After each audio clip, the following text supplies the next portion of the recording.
Buffalo Bills, going through what y'all need to know to make some money on this team in 2021.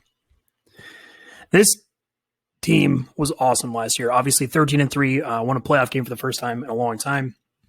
Their offense went crazy, mostly from the addition of Stephon Diggs, one of my absolute favorite players in the league, one of the best players in the league, and that really, really showed through last year. A ton of repeatable things offensively that are really exciting, and almost they definitely took a step back defensively, but whatever. As far as my record on them, probably why I like talking about this team so much, 19-2 on strong bets. I was very much on this team, how good they were and why from the very, very beginning. Again, Stephon Diggs is that dude. Now, there are other reasons, too. There are a lot of reasons this team was good. But, 19-2 speaks for itself. You're making a gigantic amount of money for betting with me. Overall, 34-18-2. So still, we way up there. Towards the end of the season, I did have a little bit more struggle with over-unders. It's kind of a theme with every team in the league, it seems like. But, it is what it is. We chilling. So to talk about the actual team for this year, losses-wise, the big one on this list is definitely John Brown. John Brown is extremely good, was a large part of the reason as well that they were so successful offensively last year. This team's receivers drove their offense so well because they were just always so goddamn open that it leads to what you saw. Now, we'll talk about how they replaced him later, but don't forget him. He's a really important piece, and he's really good. Other than him, Tyler Kroft's actually okay, but nothing you really care about. Defensively, got all guys who saw snaps, but again, Quentin Jefferson is a whatever starter. Trey Murphy probably should have played more, actually, towards the end of the year, but not exactly a super backup player. Josh Norman, Dean Marlowe, just backup DBs who weren't particularly good. Additions-wise, so offensively, Bobby Hart, for some reason, still employed on an NFL team. The only three that I really care about, though, are the next three: Jacob Hollister, Brandon Powell, and Emmanuel Sanders. We'll talk about them all individually as we go through the roster, but all guys that I like to varying degrees quite a bit that I'm excited about. Forrest Lamp's horrible. I don't understand that one. Mr. Biski's bad himself, obviously, but it is what it is. Defensively, you wish they would have added more, given that it was kind of the struggle for this team last year and will be this year, but F.A. Obata, at least, is he's a good player I like quite a bit, coming from the Panthers. And Joe Giles Harris, whatever. This is their draft class. With rookies, we'll talk about how good they are once they actually play in the NFL. Until then, I don't want to create expectations one way or the other. We're trying to make money on this team, and deciding how good somebody is before they actually play is not the way you do that. So this is their draft class. But yeah, let's go through this roster. Starting from quarterback, number in the top right is the total number of players I've ranked at that position, so 74 quarterbacks, and the number to the right is where that player ranks out of it, so Josh Allen, the 10th out of 74. Josh Allen, he's pretty good. He's pretty goddamn good. Some things with him. So he was never even close to as bad as the reputation he had in his first couple of years. That was just wild. And it was a lot tied to how many people didn't like him coming out of the draft. He was in kind of a not good situation. And while he still has some real major flaws, let's be clear about that. He's good. And like I said, a lot better than he was thought of. Now, is he as good as the MVP top 3 quarterback that his stats would suggest last year? Definitely not as well. But that's a lot closer to representative of how he is as a player than before. He is a guy who, strength-wise, so his number one thing, I think, personally, is that he is willing to put the ball in the air down the field a lot. That is not something that you can say about a lot of other quarterbacks besides the elites here, and it's something that makes a huge, huge difference because of how good modern NFL receivers are and how much the rules favor guys who run down the field. I talk about this concept a lot. Just the willingness to do it, to just say fuck it and throw the ball, leads to a bunch of good results, especially when you have receivers as good as this team has, which is what we saw last year. So, yeah, he's really, really good about that. Obviously, he has a lot of yards on the legs. He's not in Lamar Jackson's tier or whatever at the top. That's okay. Not everybody has to be. He still does a lot as a runner. He's very valuable with that. He actually moves in the pocket pretty well. He definitely will have some bad highlights as far as kind of getting blindsided by stuff and fumbling. But he got over that, at least compared to where he was like as a rookie and stuff, very nicely. He ended up doing a lot better in that. Now, he also, from a clean pocket, he can make okay decisions. Not a huge fan of that, but it's not like the worst thing in the world. He's not like Mr. Biski's backup or anything like that. And he will, if his first read is open, he'll throw it too, which is nice to see. And all that combined, basically, with obviously such a good athlete and such a goddamn good arm, it creates a really, really useful quarterback. I actually don't think his ceiling is all that much higher than this spot because he's just not accurate enough to be constantly killing defenses, but that's okay. Not everybody's going to be Aaron Rodgers. He's really good in his own way. Back up. Oh, I should mention he does have real flaws that do impact this team. He's still somebody who I do not trust as a mental processor of defenses. He tries, but he really doesn't show the ability to anticipate how guys are going to move. He's very much looking at his receivers to be open, then throwing the ball, as opposed to something else, as opposed to like knowing, they're going to at this break do things like that. Again, he is particularly inaccurate. He will continue to miss throws his whole career on a fairly regular basis. Now, again, that's not a super cap. Who else is inaccurate very much? Deshaun Watson, a lot of that stuff. Player who Josh Allen reminds me a lot of, actually. So, yeah, he does have flaws that will impact this team, but overall, good. Back up, Mitch Trubisky. Mitch Trubisky's bad. He's not actually quite the disaster that his reputation is because, as a former first-round bust, he's going to have a lot more negatives associated with him, but he's a guy who showed literally on the Bears against like bad defenses and stuff, he can execute a simple offense to a reasonable degree. Now, he's always going to be super turnover prone. Overall, he's bad. If he starts full 16 games, you're going to have a bad team, but I guess you could do worse. So then the next position, we got running back. This is not good at all, this running back room. Are they bad enough to torpedo the offense? Obviously not, though, because it's the same guys as last year. What do they have in them as individuals is the most important part to talk about why. So Devin Singletary, he is somebody who will create yards from time to time because he is pretty shifty. He does have some agility to him, and he will create clean misses from tacklers to tack on yards at the end of his runs, for sure. However, he is very, very slow at his top end. And frankly, he's not an explosive athlete, even in short areas. Like while he has the quickness to avoid stuff, to then use that space and explode into it, he's just not there. It just doesn't happen. So his ceiling is incredibly capped as a really useful guy. Again, he will create some misses.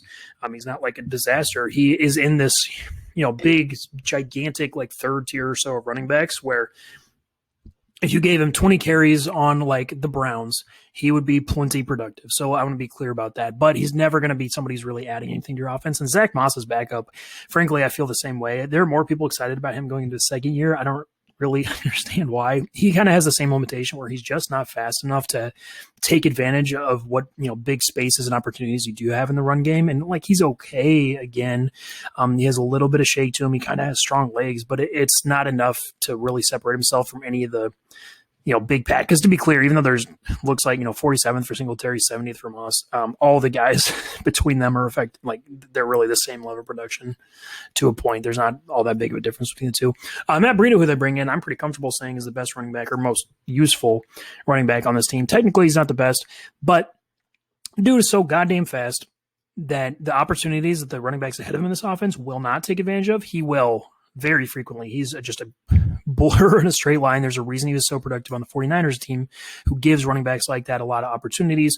He does have a little bit of vision. He can run away from tacklers. He's not Matt Breida is pretty good. The Dolphins grossly misused him last year, him and Jordan Howard. And while you kind of understand why with a bad team and with his aging, he has some injury stuff too. Whatever, Matt Breida is pretty good. Past that, no one I really care about. Antonio Williams had a decent game last year, but nothing I was actually particularly impressed with. But who cares? This is what we want to talk about. This receiver room. This is so good. We start at the top with Stephon Diggs. Stephon Diggs is the guy. Just does the most youthful things you can possibly do on an NFL field, and he does them every snap of the game. That's just getting open. He will beat corners consistently by 5+ yards, no matter what route he's running, no matter what he's doing on the field, and he gets wildly open. That makes Josh Allen's job so easy. Whatever quarterback he has, it makes it so easy for them because he's just always open, and he combines that with maybe the best, if not top 5 contested catchability in the league. Despite not being a big guy, I don't think the ability to make contested catches is all that tied with how big you are, because there are a lot of big receivers who are kind of trash at it. Stephon Diggs is not. He has the mentality, whatever it is, the mentality, athleticism, I don't know. But the dude comes down with balls way more than almost anybody else. He is super, super good at that. He tracks the ball extremely well as an after-the-catch player. While he's not quite elite at that, he's pretty goddamn good. And you can't press him. He will kill you with his release. Stephon Diggs is just amazing. Why is he not first in the NFL? Well, I will say he's not incredibly physical, and he's not quite as reliable hands-wise as the only guys I have ahead of him are Devontae Adams and Tyreek Hill. He's not quite as reliable as the hands as those guys, but I mean, frankly, he's the same player as Tyreek Hill in a lot of ways. He's basically tied for second. So yeah, whatever. Stephon Diggs is amazing. He constantly generates offense. Is a huge part of the reason this team is so good and will continue to be so going forward. Then at number 2, you have Emmanuel Sanders. Emmanuel Sanders is a super underrated player still, who actually I love, as he's one of the only players they could have replaced John Brown with, and left me feeling as comfortable with saying this offense is going to be really good still as you could have found this offseason.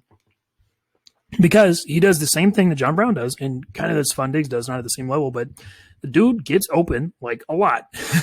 He regularly beats corners very consistently by decent amounts. He can win quickly off the line of scrimmage. He's super useful. There's a reason he still got a bunch of touchdowns on the Saints last year, despite Drew Brees not throwing the ball past 5 yards down the field.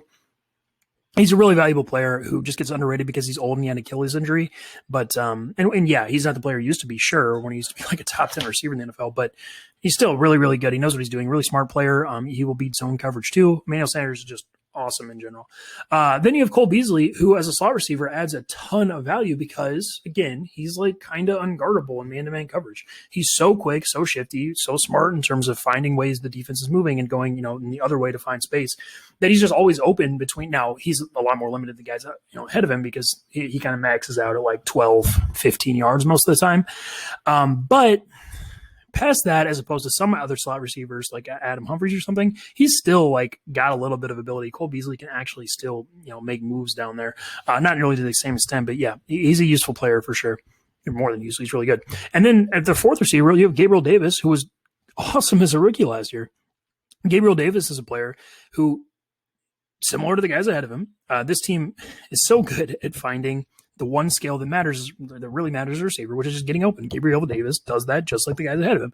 Again, it's not to the same extent, but he was a rookie last year. Most rookie receivers aren't all that good. He was pretty goddamn good. Now, he had he was playing across from Stephon Diggs a lot of times with Cole Beasley. He had a pretty easy job, but whatever. He was still beating corners consistently one-on-one. And he was encouraging enough as a speed athlete guy that I think a lot of him, it wouldn't surprise me if he ends up a lot higher than this for next year. And then they, you have 2 more guys that I like too, and Isaiah McKenzie and Brandon Powell. So Isaiah McKenzie, he's much more of a gadget player than these other guys, but he is good at that as far as a guy who can take jet sweeps or, tunnel screens, that type of thing, and really make something out of them. He's good about that. And as a receiver, well, he's not great. He's at least uses his speed and quickness to run routes at a decent level. Never going to have like the shiftiness to make corners go the wrong way or anything like that, but you can't always ask for that. He's a good player. And then Brandon Powell, who comes over from the Falcons, is kind of goddamn good himself. That ranking, frankly, he could be a lot higher. It's just a little bit of a small sample size. When you look at the Falcons receiver room, one of the, I think the worst decisions there's been this offseason is them letting him go because, again, while it is a small sample size, he showed in more than enough snaps. It's not like he didn't ever play. He showed that he actually kind of gets open, at least between 0 and 15 yards. Right? I don't want to overhype him. Like he's never going to be somebody who's like a true starting receiver who's beating a lot of guys. But as a depth dude, hell yeah. Then you have Jake Kumaro. Him, I don't think he's very good. He's kind of a straight line whatever receiver. They signed Steven Sims just a couple days ago. Again, he's one of the most replaceable slot receivers you're ever going to find. Doesn't actually add anything to your offense. So whatever, it kind of bottoms out there. But who cares when you're as good at the top as these guys are? Then at tight end, so here I will have a little bit of a criticism. Dawson Knox is bad. So there's this, I talk about tight ends, right? That there's the guys at the top 20 or so that really matter and actually add to your offense. Then there's this big fat second tier of guys who are basically all the same, who are all going to, same way I talk about running backs, where like they're going to go out there and this is their job and they do it, and they probably don't suck that bad at it, but they're not good enough to make a difference between the guys around them, right? There's like 30 of those dudes in the NFL. Dawson Knox, I suppose does still fit in that category, but he is at the very, very, very bottom end. And I think it would be argued he's not, because I suppose those other dudes where they get open if they're like supposed to be open, right, in an offense, because of how the route combination works or how that type of shit, whatever. Dawson Knox doesn't. If there's a guy who's assigned to cover Dawson Knox in like any capacity, he's like not going to get open. It's really, really disappointing to see because he is theoretically a good athlete and all that stuff, but it's not it's not good. He doesn't add anything as a receiver. After the catch, he is actually okay. That is where his athleticism shows up. He obviously has one very notable highlight of, I think he threw somebody to the ground with a stiff arm and scored a long touchdown, but that's not something that shows up past like that one play, basically. Most of the time, he's just kind of falling over. And as a blocker, well, again, his athleticism helps him a little bit as far as getting the way downfield. It's nothing that you're like, oh, yeah, like that's that dude with. They do bring in Jacob Hollister, though, as a backup player. I like quite a bit. Why? Because he gets open. He is a true receiving tight end. Never really going to be a guy who's helping you in the blocking category. But as a receiver in the Seahawks offense, which does not do any of their players any favors, he was beating pretty consistently linebackers and safeties and getting open, which is super encouraging. I wouldn't be surprised if he starts on this team and is pretty goddamn useful. Never going to be a high volume guy or whatever, but pretty good. Nobody else really worth talking about. So to the offensive line. Now this offensive line is kind of unique in the NFL. It happens to work with this team so really well because they throw the ball so much, but they are a very finesse, pass blocking focused line. Very, very much so. Which again is not that bad because in modern NFL, that's kind of what you want. Everything else is just gravy. So as individuals, you start with Deon Dawkins as your left tackle. Deon Dawkins is fine. He's better than fine. He's a good, like clear starting level worthy tackle. Absolutely. He is a player who is not going to get cooked by like any pass rusher that's not in the top like 20 or so, right? He's going to do a very good job as far as keeping guys who are just hustle rushers to nothings. Once you get into that top 20, though, as opposed to some of the tackles ahead of him, I do get more worried about him than I do about those guys. If he's up against, a Myles Garrett or TJ, that type of shit, he doesn't hold up the way that you maybe want your number one left tackle to do. Not super great with play strength and get bull rush a little bit, like all that type of stuff. Again, he's good. He reminds me a lot of DJ Humphries in that way, actually. I don't think he's quite as good, but overall, very much worth starting. And he's good enough that if he's in one of those matchups, he's not going to like get cleaned out, right? You can do things as far as like having running backs help or that type of shit to make it so it's not that bad. The other tackle spot, Daryl Williams. Daryl Williams, a player that I wish there's some of these guys around the league. He's one of them that I wish I would have had this YouTube channel going into last year because Daryl Williams is goddamn good. So obviously that's more because the idea around him is a lot worse. Why I talk about him more positively because I don't think he's basically one spot ahead of Deon Dawkins. I don't think he's that much better, but whatever. The point is that dude's always been good. That's what I think 1 year, like 5 years ago. He's always been good. He's a plus run blocker who actually gets movement at the line of scrimmage a lot of times. And as a pass protector, while, yeah, he does struggle a little bit laterally if he's up against like a true bin the edge speed rusher or something like that.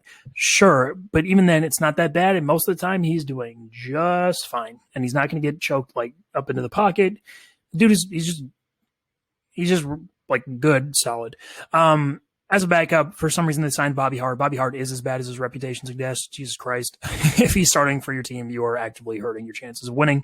Then they have some rookies, other guys that who knows. At guard, kind of the same story, frankly. John Feliciano, Cody Ford. So John Feliciano is a lot like Deon Dawkins, just the guard position where he's not going to fuck up very much. He will handle the vast majority of pass rushers outside of the elite guys. And as a run blocker, he's kind of whatever. But he'll do his job enough that you're not screwed in that case. Then you have Cody Ford. He was a former, I think he's second rounder, who used to play right tackle. Now I'm much, much more comfortable with him at guard than at tackle. At tackle, he has some real issues with, again, what kind of lateral stuff the way Daryl Williams does, except for he's a lot worse about it.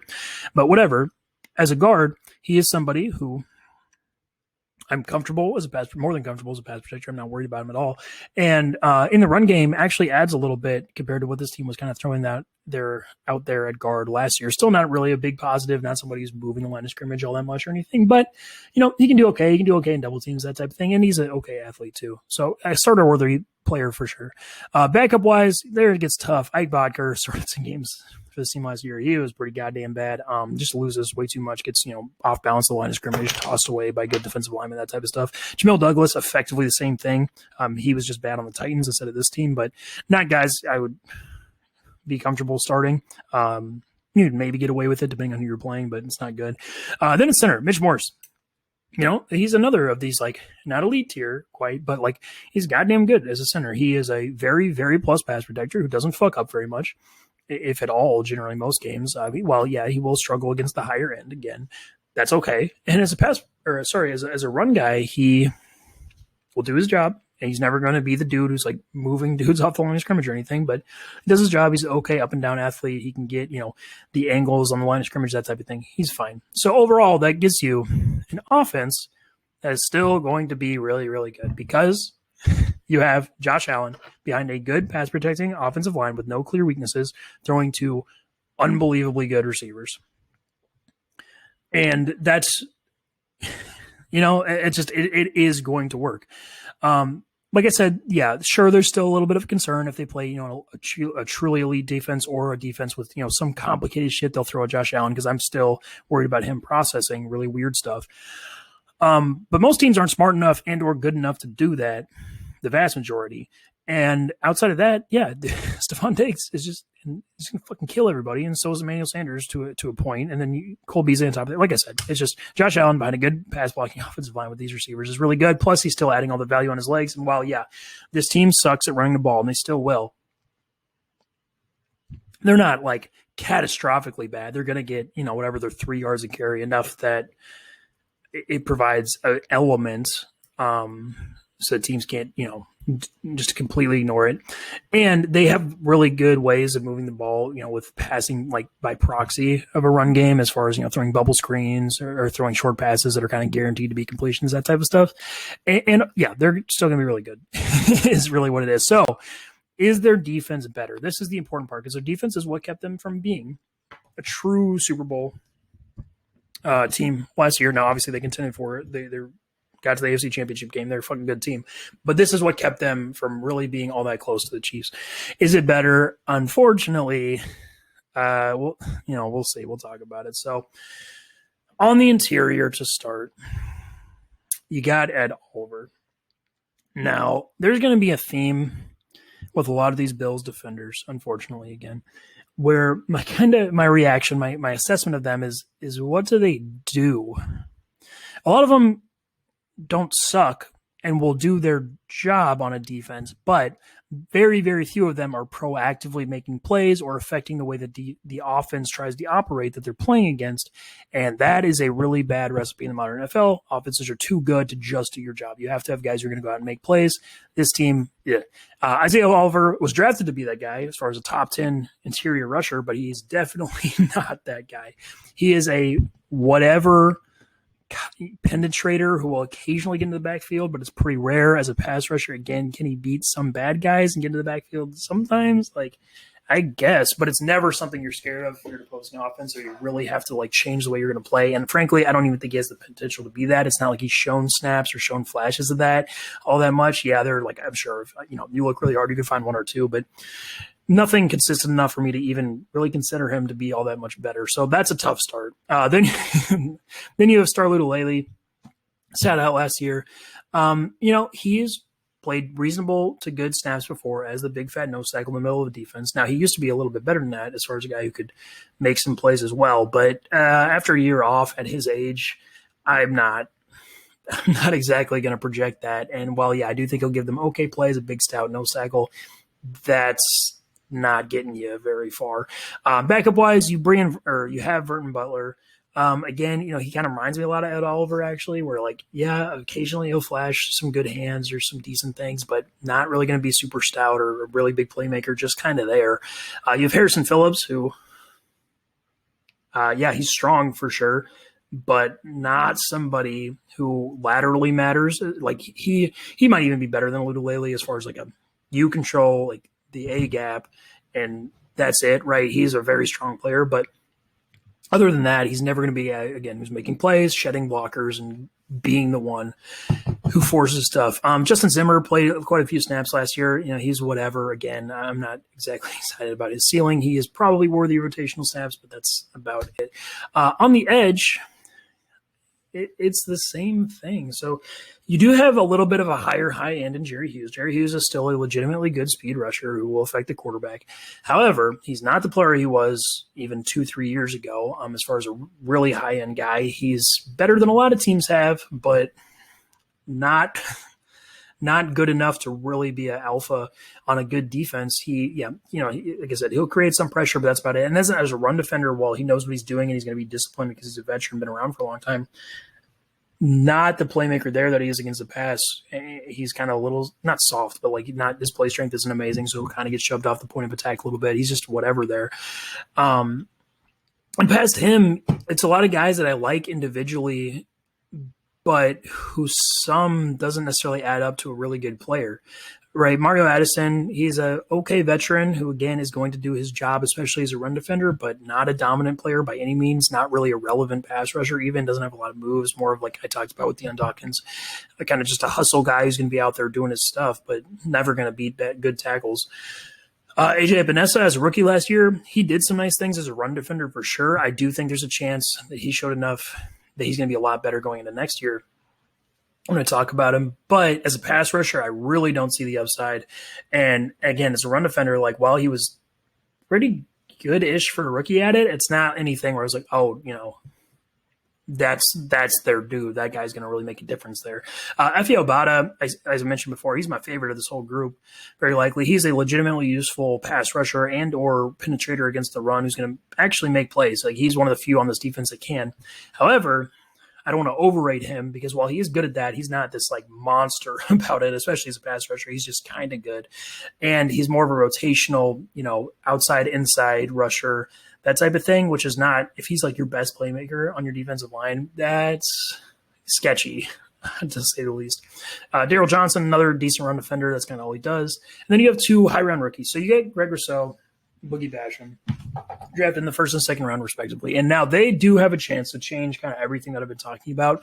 If they live up to those draft picks, they do give this team what they need, really, as far as a pass rush to matter. But with rookies, depending on that is something I will not do. And frankly, it's just not even likely. Most rookies just aren't that good. In the future, again, could they get a lot better? Most players do, but never something I'm expecting in their first year. So that's kind of tough. Then we talk about linebackers. And here, thank God, we get to start with a real one. So that's Matt Milano. Matt Milano is awesome. He is by far the biggest playmaker on this roster. He's actually the guy, frankly, they depend on him to be the guy who actually gets into the backfield, who triggers quickly and reads what the offense is doing. He gets there and makes a play before it really gets going. He's very good about that. As a pass defender, he's one of the best in the league, frankly. He can actually keep up with even pretty good tight ends and man coverage. He has zone instincts. He, again, is a playmaker in that area of the field. Well, pretty good athlete. Like overall, Matt Milano is awesome. His partner in crime, though, not so much. Tremaine Edmonds, bigger name for sure, much physically bigger player, but not a bigger impact and not even close. Tremaine Edmonds really, really reminds me of Jalen Smith, the Cowboys linebacker. They both do effectively the same thing, which is they clean up stuff after it already happened, mostly. What do I mean by that? It's like if the team is like running to the right, and the running back gets what's blocked for him, then gets to 5 yards. Tremaine Edmonds, he'll be there to make the stop after 5 yards, right? Problem is, giving up 5 yards every carry ends up with you giving up a touchdown, and your defense wasn't actually good.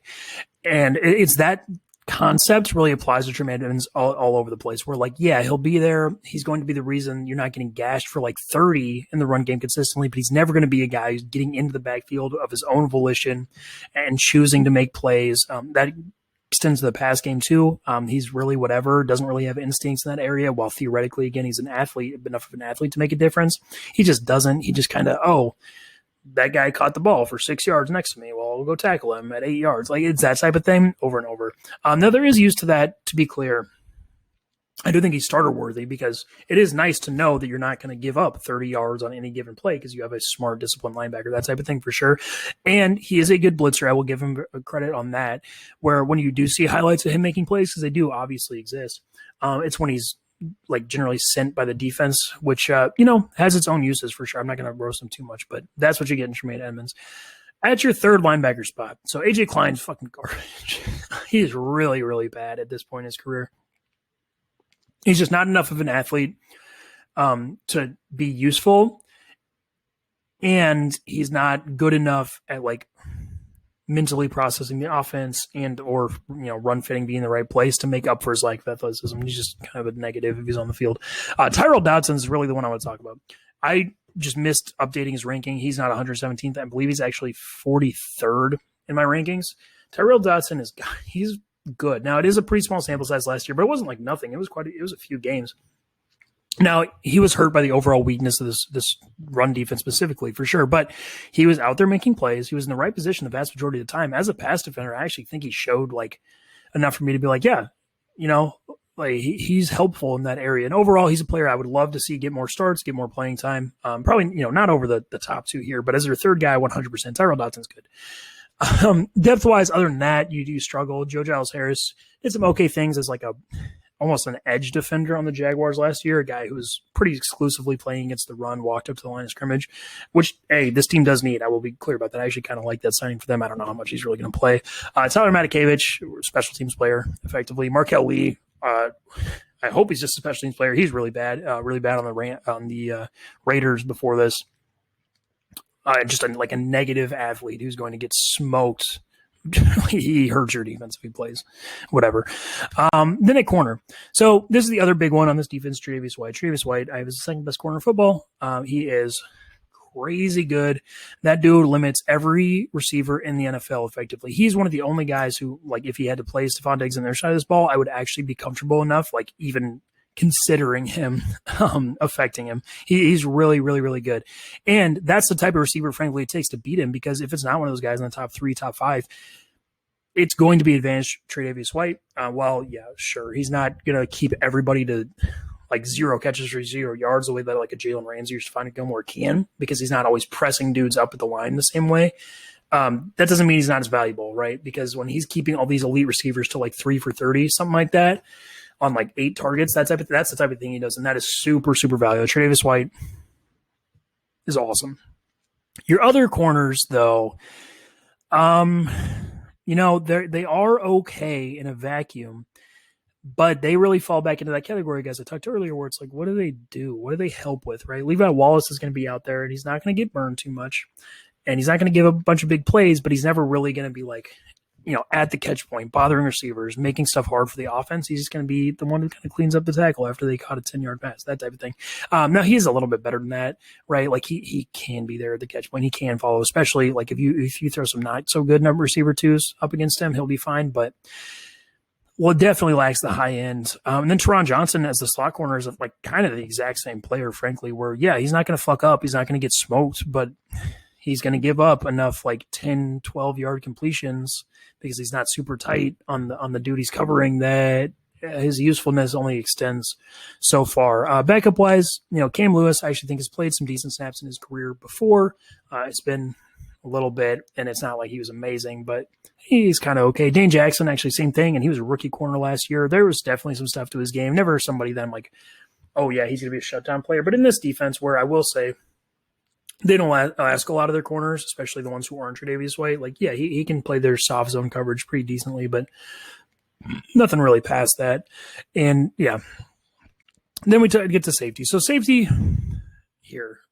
These two players are very good, and they fit this team pretty damn well. These are the closest, outside of Milano, like I said, these are the closest thing this team has to playmakers, to real guys who actually affect the offense. And they're both pretty good at it.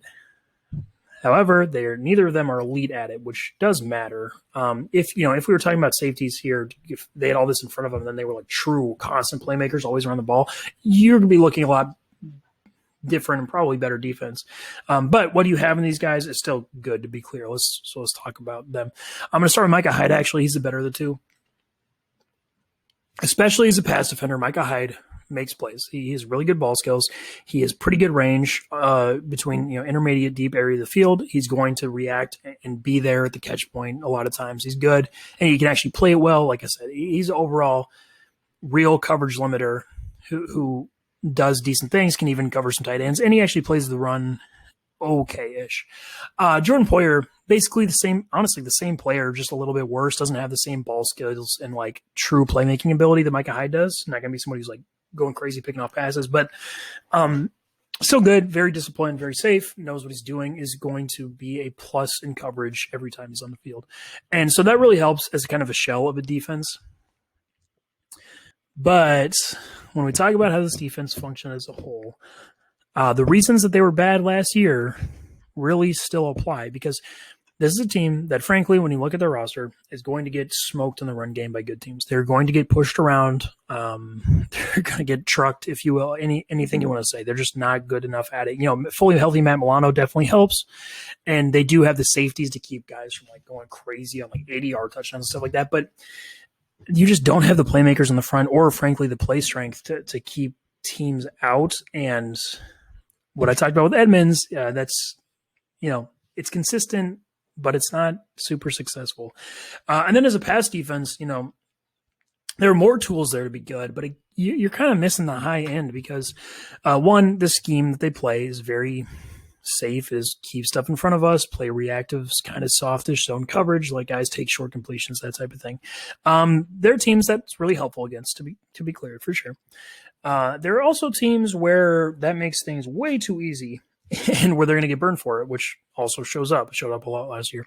And everything about this team still says that's the case. They don't have nearly enough high-end pass rush, frankly, to meaningfully affect quarterbacks quickly. Again, we'll see with the rookies, but I don't really think that's going to happen. I can guarantee you nobody else is going to get to the level they need. And while Tre'Davious White is amazing, nobody else in the secondary is. They're all good enough to get beat, right? Because they're going to be they're good enough to be on the field. They're not good enough to actually stop anybody necessarily. So you're going to see a lot of pretty soft, easy completions, just like you did last year. And while their safeties help again with the over-the-top stuff and generally help all over the field, they're not crazy elite players. And so you just kind of get a defense where it's how are they affecting what the offense wants to do? And outside of Tre'Davious White and sometimes Matt Milano, it's just not really there. I don't want to be overly negative, though, because when you look at the schedule, it starts with their offense. What teams do they match up with that can make their offense struggle? And the answer is just not many. So the Steelers do worry me as a week one matchup for sure. I know that they beat them last year, and they could very well do it again. But with the Steelers, you're talking about a team whose defensive front is dominant enough to hurt this offensive line, and whose scheme, complicated defense still worries me with Josh Allen. I know, again, that he was successful-ish. I mean, it's not like he killed them last year either. They won that game a lot because of their defense. But that still worries me. I don't know that he's going to be a guy who's going to go out there and beat that every time. Past that, though, Washington in week 3, again, has a defensive front to really give this offensive line problems.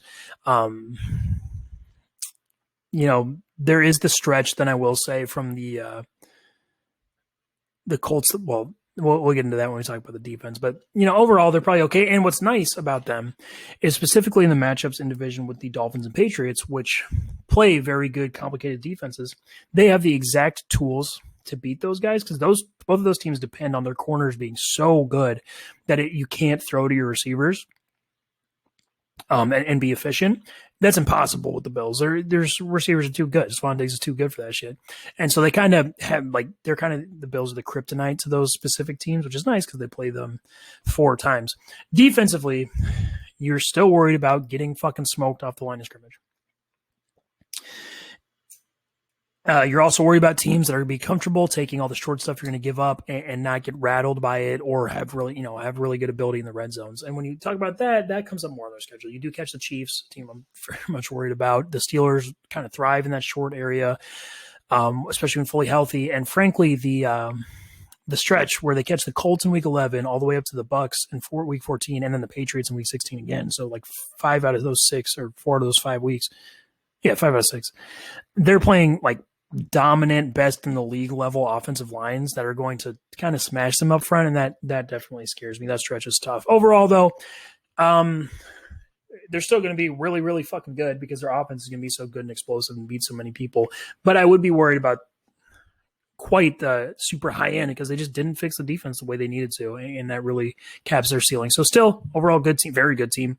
That's going to beat a lot of people really bad, but is going to have more struggles than I think you'd want, especially because of their defense.